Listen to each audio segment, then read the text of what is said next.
गोबर भनेको चाहिँ ऊ हो नि त मल हो मल ल गोबर भयो भने झनै राम्रो त्यो प्लान्ट ग्रोथको लागि एकदम राम्रो हो नि त पोट्यासियम हुन्छ हो गोबरमा ल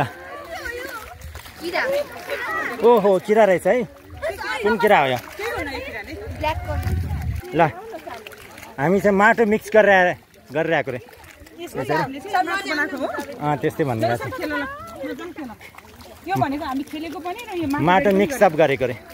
म त दाइलाई सोधेको यसरी हिँड्दाखेरि पनि माटो ठिक हुन्छ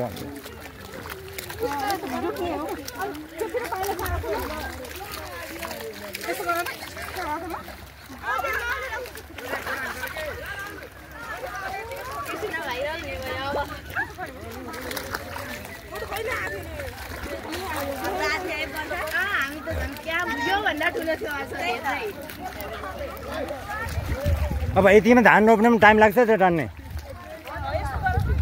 दिनभरि लाग्छ होला